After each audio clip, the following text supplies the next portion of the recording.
క్రీస్తునందున్న ప్రియులకు ప్రేమతో వందనాలు తెలియజేయుచున్నాను. ఈరోజు దేవుడు మనకు చేస్తున్న వాగ్దానం ఏమిటనగా, కీర్తనల గ్రంథము 75వ కీర్తన 6-7 వచనాలు. తూర్పు నుండి అయినను, పడమటి నుండి అయినను, అరణ్యము నుండి అయినను హెచ్చు కలగదు. దేవుడే తీర్పు తీర్చువాడు. ఆయన ఒకరిని తగ్గించును, ఒకరిని హెచ్చించును. దేవునికి మహిమ కలుగునుగాక. నా ప్రియమైన సహోదరి సహోదరులారా, ఈ లోకంలో జీవిస్తున్న మనమందరము కూడా గొప్పగా బ్రతకాలని, హెచ్చుగా బ్రతకాలని, ఒకరికంటే తక్కువ బ్రతకకుండా, ఒకరి దగ్గరికి వెళ్ళి చేయి చాపి అడిగే స్థితిలో ఉండకుండా ఉన్నతమైన స్థితికి వెళ్ళాలని అందరము కోరుకుంటూ ఉంటాం.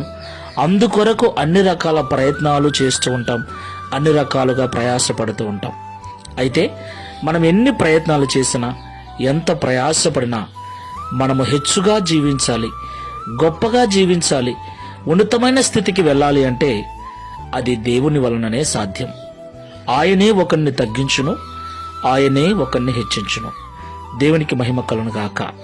తూర్పు నుండి అయినను, పడమటి నుండి అయినను, అరణ్యము నుండి అయినను, ఏ విధము చేతనైనను మనంతట మనము మన స్వబుద్ధి, మన స్వనీతి ద్వారా, మన స్వశక్తి ద్వారా, మన స్వశ్రమ ద్వారా ఉన్నత స్థితికి వెళ్ళలేమని, మనము ఎంత జ్ఞానవంతులమైనా, ఎంత నీతివంతులమైనా, ఎంత కష్టపడే మనస్తత్వం ఉన్నా దేవుని దయ మీద, కనికరం మీద ఆధారపడవలసిన వారమై ఉన్నామని ఎప్పుడూ మరవకూడదు. కాబట్టి ఈ మాటలు వింటున్న ప్రియ సహోదరి సహోదరులారా, దేవుడు మనల్ని హెచ్చించినట్లు తగ్గింపు జీవితము కలిగి దేవుని దయ కనికరం మీద ఆధారపడి జీవిద్దాం. ప్రార్థన చేసుకుందాం. మహోన్నతుడైన తండ్రి, మహిమ కలిగిన యేసయ్య, మీకు స్తోత్రాలు. అవును తండ్రి, పెంట కుప్ప మీద నుండి దరిద్రులను లేవనెత్తగల దేవుడు.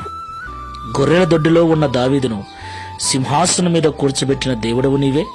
సింహాసనం మీద ఉన్న నెబుకద్నెజరును గడ్డిమేయు పశువుగా చేసిన వాడవు నీవే. అవును తండ్రి, నీవే మమ్మల్ని హెచ్చించువాడవు, నీవే మమ్మల్ని తగ్గించువాడవు. కనుక మా స్వనీతిని, స్వజ్ఞానము మీద ఆధారపడక, మేమెంత కష్టపడే మనస్తత్వం కలిగి ఉన్నా నీ దయా కనికరముల మీద ఆధారపడి నీ కృపకు పాత్రులమై నీ ద్వారా హెచ్చించబడినట్లు సహాయము చేయమని, అట్టి మనస్సును ఈ ప్రార్థనలో ఏకీభవిస్తున్న మాకందరికీ అనుగ్రహించి, తద్వారా ఈ దిన వాగ్దానమును మా అందరి జీవితంలో నెరవేర్చమని యేసు నామములో ప్రార్థించి వేడుకుంటున్నాము తండ్రి. Amen. Praise the Lord. God bless you.